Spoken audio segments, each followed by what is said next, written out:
thank each and everyone who has heartfully participated in this debate. And through this debate, many suggestions which are very, very important for us as a ministry to know.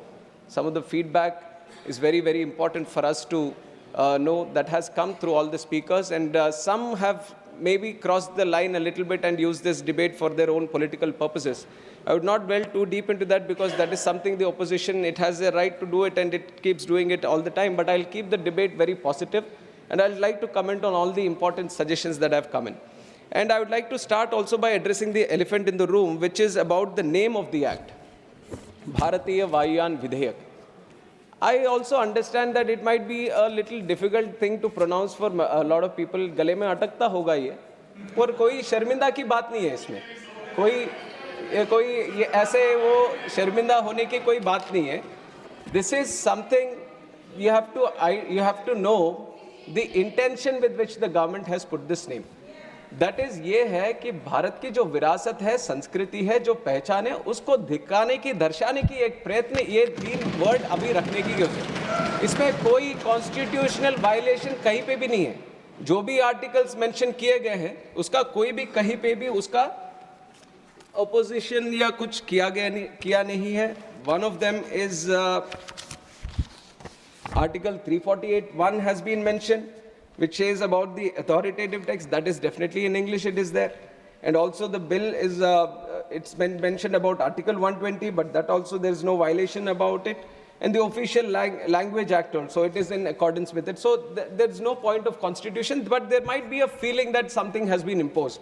And I also am a very proud Telugu person. I speak Telugu language, I write Telugu language, and I am proud of my culture and my upbringing.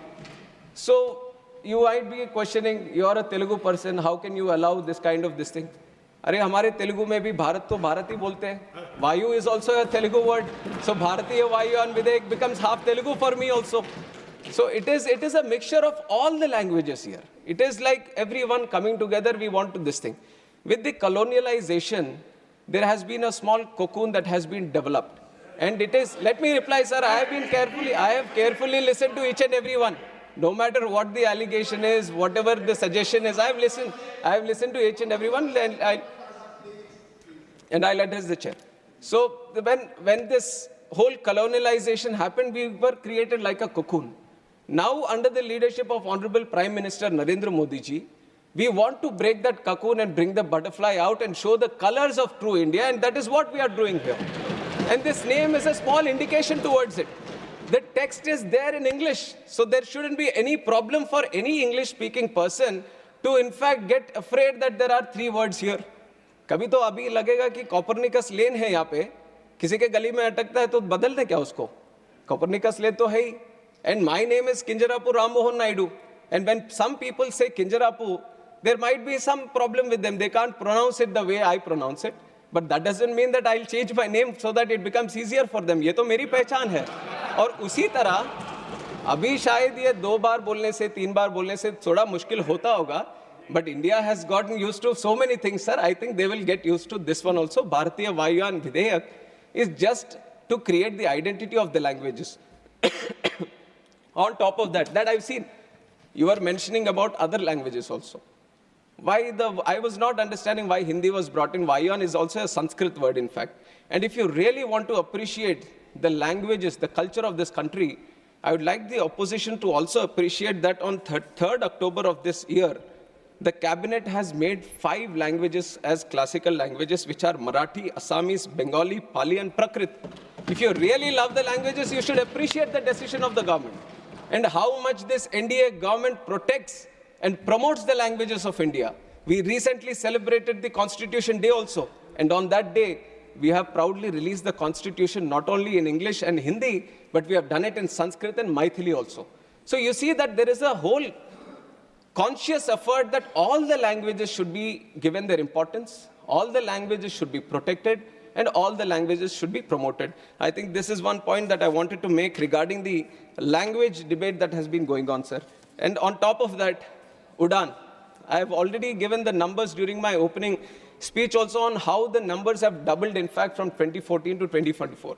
Now we have gone through the numbers. We have seen all the airports coming up. We have seen the lot of passenger traffic being increased. Sometimes when we go through it, when it becomes a normality, we kind of feel that it's just a regular thing that has been happening. But if you have to compare it with the other developing countries or developed countries, then you would see that how doubling a number in 10 years is very, very difficult, sir.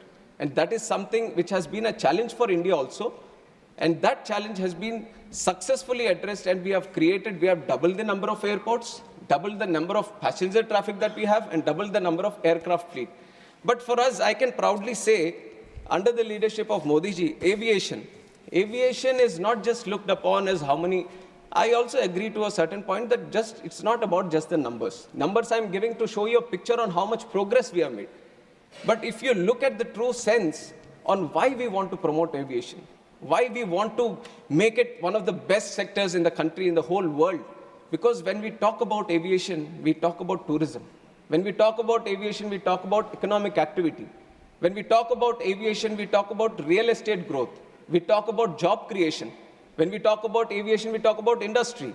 When we talk about aviation, we talk about commerce. We talk about trade. And we talk about aviation, we talk about culture. And when we talk about aviation, we talk about agriculture also. And that is why aviation is a very important nodal sector that needs to be given that push. And with this idea, I'll get some water, sir. Please.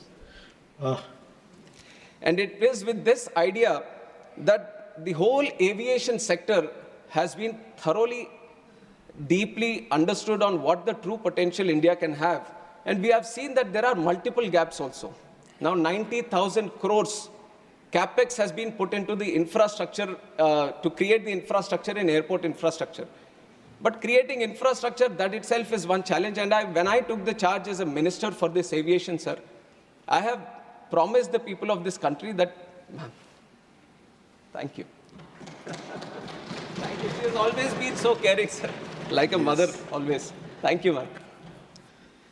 So, when we look deep, it is not about just creating the infrastructure, but it is about connecting them also. Now, you can spend a lot of money, you can create the infrastructure, you can create more airports, but the ultimate challenge, thank you. The ultimate challenge is how do you connect? And that is where, bringing in all the aspects of the government, we created the UDAN scheme, which is Uday Desh Ka Aam Nagrik. Through the UDAN scheme, the challenge of these airlines, because it is a market-driven industry, where they feel there might be a non-viability in running a route, the government has taken the responsibility a little bit on himself, and it has said that why don't we provide the viability gap funding? It was the first time that it has been done at such a large scale. And through the UDAN scheme, now we have started 609 routes in the country in just 8 years span of time. Nowhere in the world you would have seen such a scheme, which has been run by the government itself, so that the non-viable routes, the airlines can come and start the routes and facilitating the routes. And we have operationalized 86 airports under UDAN. And out of these 86 airports, 20 were underserved, but 66 airports were totally unserved. What I mean by unserved is that not a single flight was going to these airports. But that was a challenge the government has taken up. Now we have constructed the airports, but we have to start the airline connectivity also. And through the UDAN scheme, we have given the viability gap funding, and we were able to run all these airports. We were giving them those connections, which was very, very required for the people of that state or of that region or of the airport. And we have operationalized 86. And we can proudly say that UDAN has been a real success story of the Indian aviation, which are showcasing to the whole world under the leadership of Narendra Modi ji.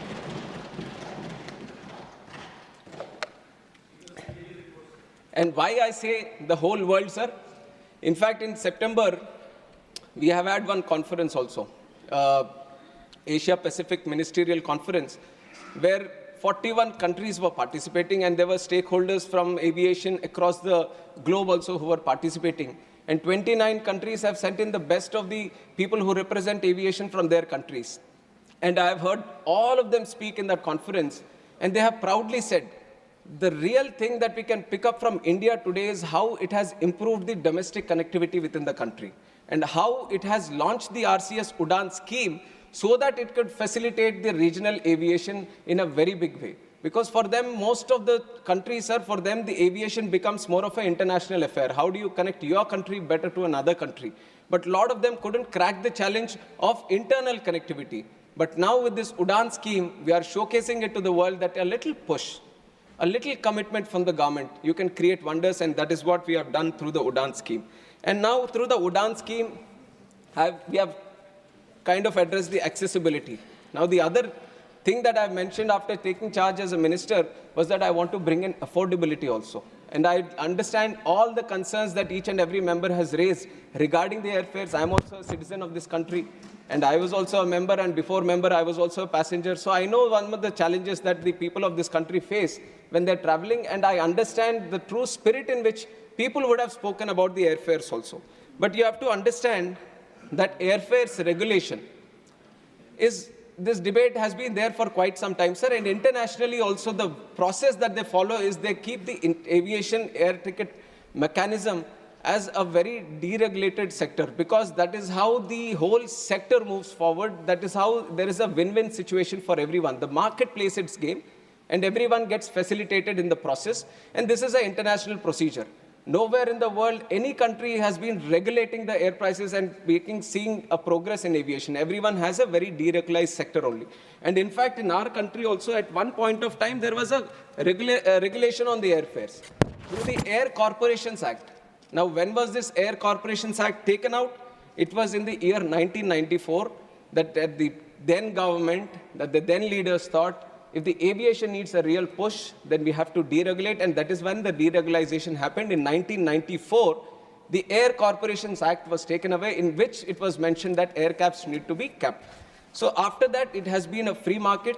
It has been a market with a dynamic airfare mechanism happening. And now, if you see, I have another report also, because many reports have mentioned, and we have done, I have also been thoroughly studying on the airfare mechanism. And we within the ministry, I would like to tell the whole house and the people of this country that from the ministry, we also monitor the prices. We have a tariff monitoring unit under our DGCA, which thoroughly looks after each and every fare that is happening in the country. And there is a liability on the airlines also. Before they decide on a price for a certain route or for a certain sector, they have to send it to us in the DGCA. Now, there was a circular before in 2010, when this price mechanism had to be sent to the ministry, and they were given a 1 month time period. That if for the next month, what are you going to charge? On the first day of this month, you have to tell the ministry itself that how much you are going to charge for, okay, so many seats in this bucket, so many seats in this bucket. It is a mechanism that they follow. But in that very circular, which was released in 2010, there was also a condition saying that within 24 hours, you can change the prices again. That seemed to be a little bit favoring to the airlines, or favoring to dynamically change at a much faster pace. Now, we in this government, we are committed to bring the affordability factor. Now we wanted to see how best we can do. So we are removing that clause. We are just keeping it for 1 month. So whatever fare is there, within 1 month, they have to address it to us. And we feel this kind of mechanism is going to address a little bit about the irregularities that we see in the airfares. Now, airfares, many of the members have spoken. And also one other thing I have to mention is that when the airfares, the biggest chunk of the airfare goes to the fuel price. And for the fuel price, I don't know how many people know or not, but these are the fuel prices, the taxes on that. The VAT on the fuel price is being decided by the states itself. And we, from the ministry, proactively trying to address this air price issue, we have constantly written to all the states, and some states have obliged. Some states realize that even if we reduce the VAT, some have done it to the 1% also, and they've kept it below 4%. And when they have done this, it is ultimately going to, even if they lose a little bit of revenue from this taxing, they're ultimately going to promote the aviation. So it is going to be a win-win situation, and a lot of people done. But West Bengal, Delhi, these are states, Tamil Nadu, these are states which carry very high VAT percentage. So people from these states who would have raised about this air prices issue, I would once again make a very proactive approach to all of you that you speak to the state governments there. And if you can get the VAT reduced in that, that is going to reduce the price, because 45% of the price of the ticket is because of the fuel prices. So if you cut down on the VAT there, then definitely it is going to bring down the prices furthermore. So that is one request that I would want to make to all the MPs who represent the states, and they could speak to the state governments. And like I've said, the tariff monitoring unit is there. one key observation that we have found about this 24 hours, we want to change, we want to move into that direction. And we are comparing all the air prices of last year, previous year, because we also want to find a trend. Now, air prices, because it is a market-oriented system, whenever you see a festival, or whenever you see some kind of huge event happening in a certain region, or whenever there seems to be a huge inflow and outflow of passengers because of some activity that is happening there, then definitely the market seems to push it, the demand increases, and suddenly because of the demand, the prices also try to creep up. So we have tried to observe, because in Lok Sabha, when I was presenting this bill, this issue has been flagged over there also. And in fact, our Honorable Speaker of the House, he has also mentioned and suggested that we should speak with the airlines and do it. And we have done that also in the month of August. We have sat down with the airlines. We have sensitized them about this problem, that this is not a government problem or anything, this is a people's problem.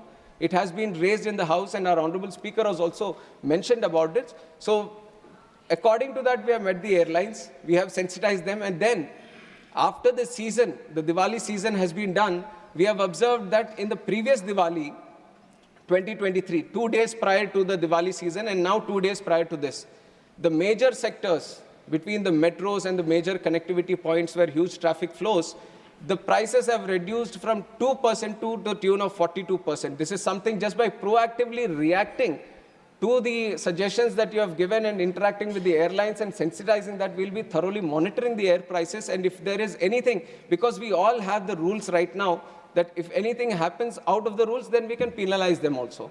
So we are making the tariff monitoring unit system more and more robust, so that they can't act according to their whims and fancies and they feel like they're in a closed room and they can do whatever they want. We are keeping a watchful eye on them, and we are moving one step at a time. And we want to ensure that जो हवाई चप्पल से हवाई जहाज का सफ़र जो है, वो अभी तक आधा तो सच हो गया है, और पूरी तरह से इसमें और लोगों को शामिल करने का जो ये है, वो आगे करते रहेंगे, और ये हमारे वादा है सरकार की तरफ से.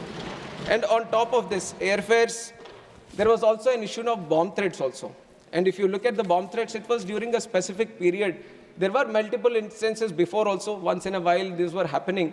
But from 10th October to 24th November, there was sudden surge and so many threats happening on the social media, especially on Twitter, and some were through calls and all. So first thing I want to tell the House is that for us as a ministry, safety and security is the topmost priority. Now the threat can be a hoax threat or it can be a fake threat. But for us, once a threat is received, we have to follow the protocol, because we can't put any life at risk just based on assumptions or based on what we think the threat could be. So in that time, we have increased the security, overall surveillance, overall security measures that we need to take. On one step we have improved. And we have kept the mechanism very, very dynamic. So whatever we have learned while doing these threats, while addressing these threats, whatever good feedback that came in, through the ministry, through the BCAS, through MHA, through MITI, all these departments combined together, we have tried to address this problem as a dynamic situation. And overall, the flights, only 3.24 of the threats that were received, 3.24% of the flights only got diverted. So much of this thing we were able to address, and we were trying to get down the inconvenience faced by the passengers to the very minimum. That was one dynamic approach which we followed during the bomb threats. But I agree that this can't keep happening all the time. Now they can't keep taking advantage of this situation that we are going to check each and every plane whenever a threat is received, and they can't do all these hoax threats, because all the threats we received were hoax threats. We thoroughly followed the process, and nowhere we found that there was any real threat. But as we move forward, we understand that this couldn't follow, so we are making some legislative changes also on this. We have aircraft security rules, and through these aircraft security rules, what we are trying to bring in is a legislation change where whoever found guilty of doing this will be put under no-fly list. So this is one approach that we are taking, so at least it becomes a deterrent. Because 3 instances, we have found out that there have been 11 different IDs that have been used through social media, and the police, especially Mumbai police and Delhi police, they have made some attempts to catch some people also. And they have found out that one person who was going after this, he had some kind of personal grudge against the person who was flying on that flight. So for that reason, he puts in a threat on social media that there is a bomb on the plane. So with these kind of using it for very petty pranking styles, or just not understanding the whole seriousness about the air travel and the security that we follow, we don't want people to step into that direction of using the aviation sector as doing for these pranksters. So to put a deterrent, we are changing the aircraft security rules and making the no-fly list for these people who do these kind of activities. And also there is another act. Now people have mentioned, why don't you put it in this act also?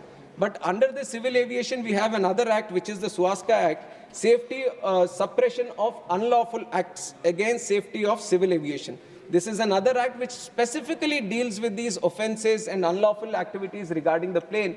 And we found that that can be strengthened a little bit. So we are going into amend that law. We are bringing in slightly more stringent clause into that act itself, which will address the concern that has been raised today. So in very quick time, we would like to bring it to the House also, so that the amendment that is proposed in the Swastika Act can also get passed, and that is regarding the bomb threats we are facing.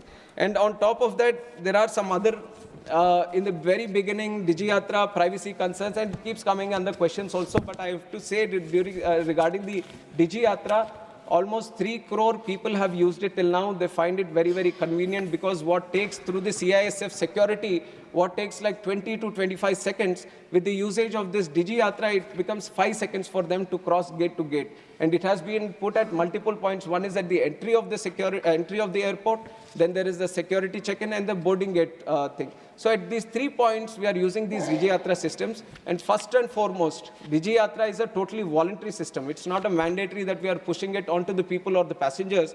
Whoever feels that it is convenient for me to use the DigiYatra, only he gets to use it.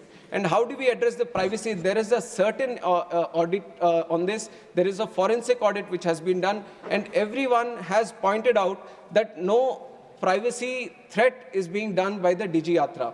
And whatever the information that is stored in the DigiYatra system, it gets purged.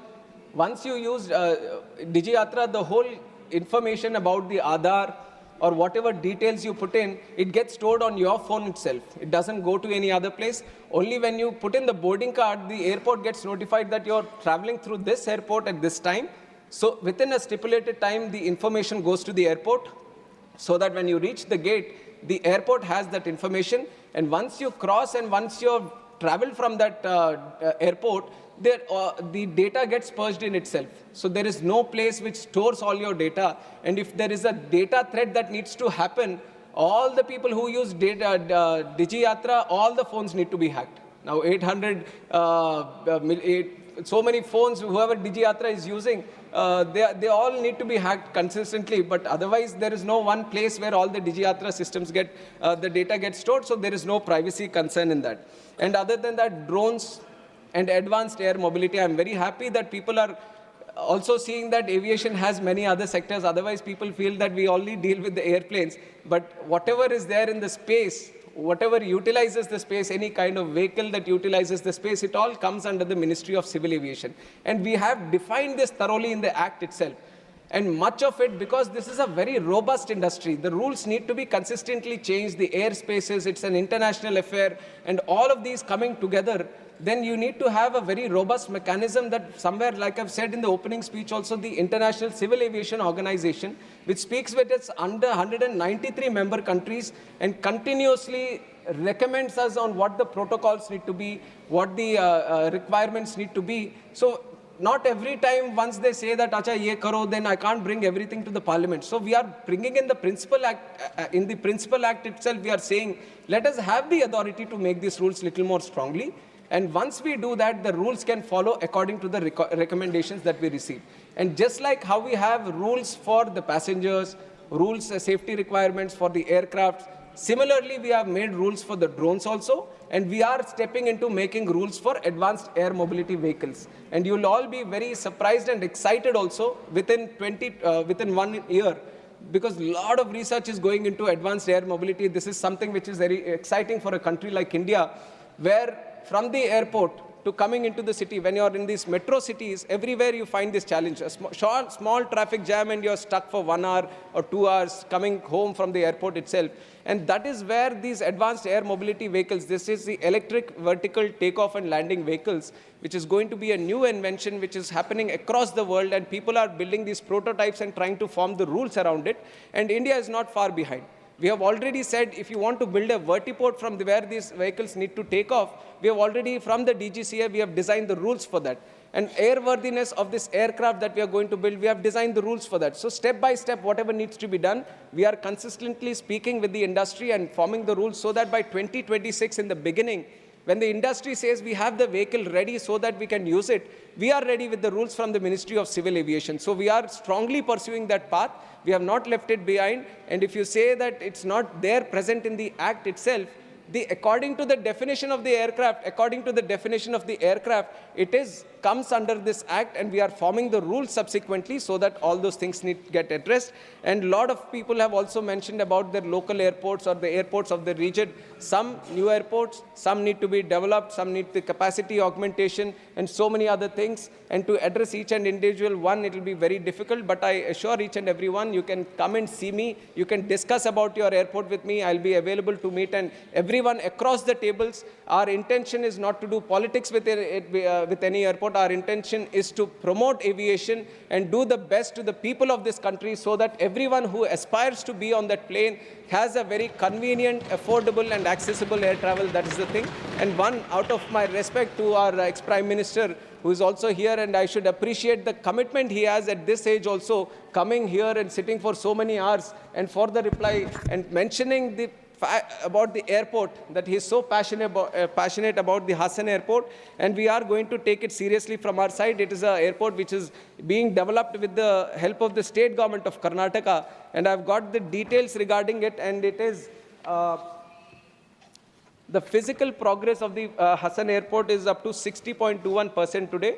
Financial progress is 56.51%, and the project completion date is April 2025. As a minister, I'll be constantly pursuing with the state government itself so that it gets done in the stipulated time. And your dream of having a very good airport in Hassan, not just for this thing, but for also catering for the demands of the farmers there, definitely we would want to make it a reality as early as possible, and from our side, we'll provide all the support. And this goes without saying to all the members who have mentioned about airports also. Our intention is to make as many airports as possible, because now we see the aspirations have grown.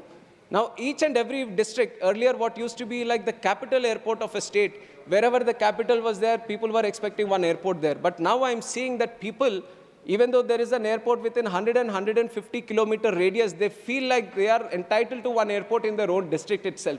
ये सोच में जो बदलाव आया, ये हमारे नरेंद्र मोदी जी से आया है कि हर जिले में every district can afford their own airport. It is with this movement that we have gone forward, and definitely we will keep continuing it, and all the requests that we are getting, we are going to do it. Now we have to also realize that building an airport, the ease with which we are doing it today, we might not be able to do it tomorrow, because the land availability will not be so easy. So whoever wants to build an airport, whoever wants to see an airport built in their space, they need to actively pursue with the state government. They need to get into discussion with them. They need to pursue the land. They need to capture. Please, please. Why? Please. No, you are traveling. Kerala has taken full.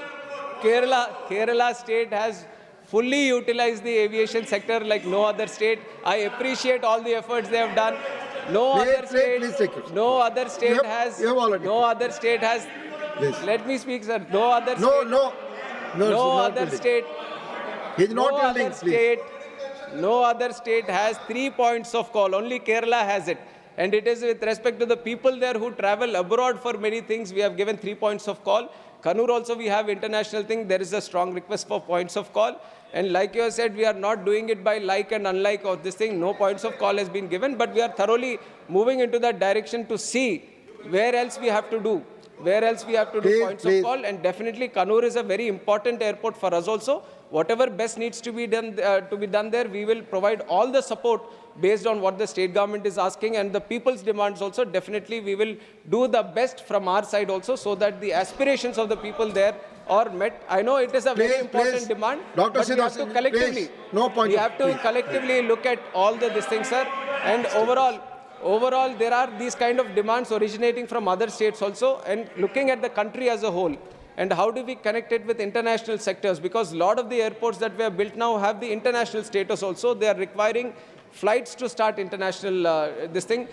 All those things, we'll collectively look at India as one big aviation hub, and then how to promote all these places. We'll take one considerable decision, and all the, even if it feels that I haven't addressed any issue in particular, my team and I, myself, we have noted down all the points, and I am going to reach out individually to all the people who have mentioned here, and definitely make sure that each and every issue that has been mentioned through the bill is going to get addressed, sir. And we are really, really committed to take aviation to another level. One important closing comment that we want to make is we have been talking about a lot of the air traffic connectivity and how we bring more people into air travel network. But what we are really trying to address through the act itself is how do we improve the job creation and economic activity also. The multiplier effect that we have in this is 1 rupee spent creates 3 rupees of economic activity. One job that we create in aviation creates up to 6 to 15 times jobs in the direct and indirect sector in aviation. That is the potential we have. And how do we tap into it? We create India as a state of design.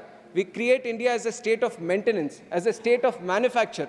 Once we get these terms flowing, once you get that mindset flowing, we will become the country where we can produce our own aircraft, not only for the domestic demands of the country, but we promote it so that people, other countries also come to us and buy aircrafts which are made in India. That is the real Atmanirbhar Bharat that we want to address. And by that, we want to create more jobs in this sector, sir. And that is where the core ideology of this bill lies. And I'm sure that each and everyone appreciates this kind of mindset. And I'd like to thank each and everyone for all the support they have given in this bill. And I'm sure once this bill becomes an act, it is going to let us really fly and touch the skies in the aviation that India wants to reach. Thank you very much, sir. Thank you.